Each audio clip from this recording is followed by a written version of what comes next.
दोस्तों, चीन और भारत के बीच सीमा विवाद कई दशकों से चला आ रहा है।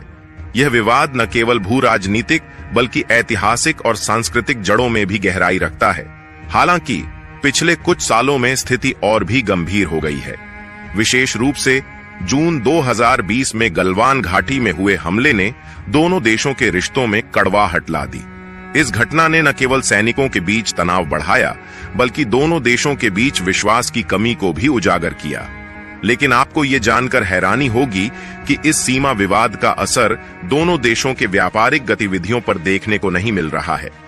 जहां चीन का माल भारी मात्रा में भारत एक्सपोर्ट किया जा रहा है, ऐसे में सवाल ये है कि जहां एक तरफ भारत का व्यापार घाटा कम हो रहा है, वहीं दूसरी तरफ भारत चीन से इतनी मात्रा में सामान क्यों ले रहा है। और सबसे बड़ा सवाल ये है कि हाल ही में भारत कनाडा विवाद के बाद भी भारत कनाडा से माल क्यों ले रहा है। आइए समझते हैं आज की इस वीडियो में।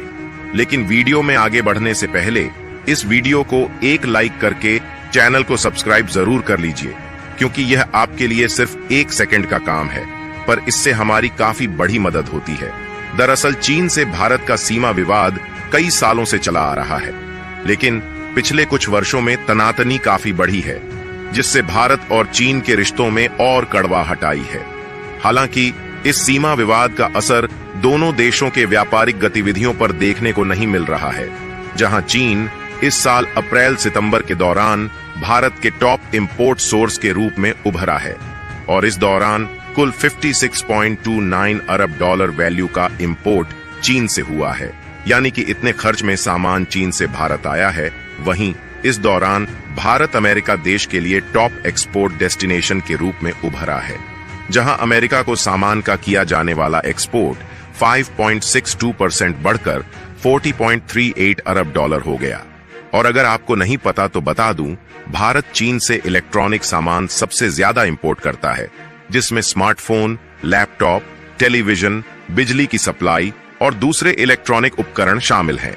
इसके अलावा कार्बनिक रसायन, मशीनरी, परमाणु रिएक्टर और बॉयलर, लोहा और इस्पात, मेडिकल और optical equipments, automobile parts, plastic के सामान और फर्टिलाइजर मंगाता है। आंकड़ों के अनुसार इस दौरान भारत में होने वाले इंपोर्ट के टॉप 10 सोर्स चीन, रूस, संयुक्त अरब अमीरात, अमेरिका, इराक, सऊदी अरब, इंडोनेशिया, दक्षिण कोरिया, स्विट्जरलैंड और सिंगापुर रहे हैं। जबकि चालू वित्त वर्ष में अप्रैल-सितंबर के दौरान रूस से इंपोर्ट बढ़कर 32.18 अरब डॉलर हो गया, जो एक साल पहले इसी अवधि में 30.43 अरब डॉलर रहा था। इसी तरह यूएई से होने वाला इंपोर्ट इस अवधि में बढ़कर 31.46 अरब डॉलर हो गया, जबकि पिछले वित्त वर्ष की पहली छमाही में यह 20.7 अरब डॉलर रहा था। गौर करने वाली बात यह है कि इस अवधि के दौरान भारत के टॉप 10 एक्सपोर्ट डेस्टिनेशंस अमेरिका, संयुक्त अरब अमीरात, नीदरलैंड, ब्रिटेन, चीन, सिंगापुर, सऊदी अरब, बांग्लादेश, जर्मनी और दक्षिण अफ्रीका रहे। जबकि यूएई को होने वाला एक्सपोर्ट चालू वित्त वर्ष में अप्रैल-सितंबर के दौरान बढ़कर 17.24 अरब डॉलर हो गया, जो एक साल पहले इसी अवधि में 15.47 अरब डॉलर रहा था। इसी तरह चीन को एक्सपोर्ट्स अंडर रिव्यू पीरियड में बढ़कर 6.91 अरब डॉलर का रहा, जो एक साल पहले 2023 से 24 में अप्रैल-सितंबर के दौरान 7.63 अरब डॉलर रहा था। लेकिन दोस्तों, हैरानी वाली बात यह है कि जब से भारत और कनाडा के बीच तनातनी हुई है, जब से भारत और कनाडा एक दूसरे को घेरने की कोशिश कर रहे हैं, और देखा जाए तो कनाडा द्वारा भारत पर लगाए जाने वाले आरोप ही इस कड़वाहट की बड़ी वजह है। ऐसे में सवाल ये उठता है, क्या दोनों देशों के बीच जारी राजनयिक तनातनी के चलते व्यापार पर असर पड़ेगा? तो आपको बता दे, भारत और कनाडा के संबंध इस समय सबसे निचले स्तर पर हैं, क्योंकि कनाडा ने एक बार फिर से अपने देश में खालिस्तानियों को निशाना बनाने के लिए भारत सरकार पर गंभीर आरोप लगाए हैं। इसके अलावा दोनों देशों ने एक दूसरे के राजनयिकों को निकालने का आदेश भी दिया है। हालांकि सरकारी सूत्रों ने बताया कि भारत और कनाडा के बीच राजनयिक विवाद बढ़ने से दोनों देशों के बीच द्विपक्षीय व्यापार और निवेश संबंधों पर कोई प्रभाव नहीं पड़ेगा। और यह भी कहा जा रहा है कि द्विपक्षीय व्यापार का मूल्य महत्वपूर्ण नहीं है, और कनाडाई फंड सिंगापुर, यूएई और अमेरिका के माध्यम से अपना निवेश कर सकते हैं। और यहां तक कि सूत्रों का यह भी कहना है कि भारत एक पसंदीदा निवेश वाली जगह है।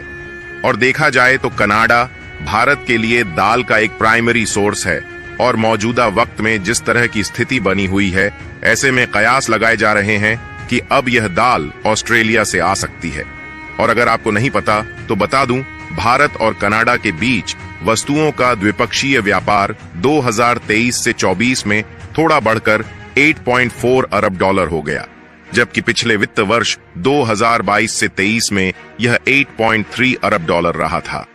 गौर करने वाली बात यह है कि हाल ही में कनाडा से भारत का इंपोर्ट बढ़कर 4.6 अरब डॉलर हो गया, जबकि एक्सपोर्ट में मामूली गिरावट देखने को मिली है।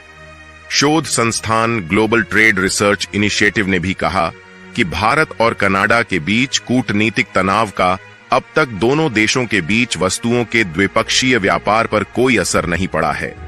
लेकिन अगर हम बात करें भारत और कनाडा के बीच किन चीजों का इंपोर्ट और एक्सपोर्ट होता है, तो भारत से कनाडा को सबसे ज्यादा एक्सपोर्ट किए जाने वाले सामानों में टेक्सटाइल्स और अपैरल, मेडिसिन्स और मेडिसिनल प्रोडक्ट्स, ज्वेलरी और जेमस्टोन्स, ऑर्गेनिक केमिकल्स और मशीनरी इक्विपमेंट शामिल है।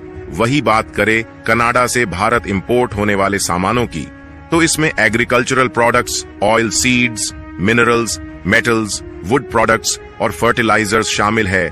ऐसे में भारत कनाडा विवाद के चलते कहा जा रहा है कि अगर यह विवाद लंबा खिंचता जाएगा तो दोनों देशों को आर्थिक गिरावट से बचने के लिए सावधानी पूर्वक कदम बढ़ाने होंगे। बताते चले, भारत ने पिछले दिनों 6 कनाडाई राजनयिकों को निष्कासित कर दिया और कनाडा के ओर से लगाए गए आरोपों को खारिज करने के बाद वहां से अपने उच्चायुक्त को वापस बुलाने की अनाउंसमेंट की थी। ऐसे में यदि ये विवाद बढ़ता जाता है तो कहीं न कहीं इसका बुरा असर दोनों देशों पर पड़ेगा। वही जो चीन भारत विरोधी गतिविधियां कर रहा है, उसके बावजूद भारत चीन से माल का इंपोर्ट कर रहा है। तो दोस्तों, आपको क्या लगता है, क्या भारत को चीन से पहले की तरह माल का इंपोर्ट करते रहना चाहिए या फिर पीएम मोदी की मेक इन इंडिया पहल के तहत सभी तरह के सामानों का प्रोडक्शन खुद भारत में ही करना चाहिए? इस मुद्दे पर अपनी राय कमेंट बॉक्स में जरूर दे और इसी तरह भारत से जुड़ी अपडेट पाने के लिए इस वीडियो को लाइक करके चैनल को सब्सक्राइब अवश्य करें। साथ ही बेल आइकन को ऑल पर सेलेक्ट करें। जय हिंद, जय भारत।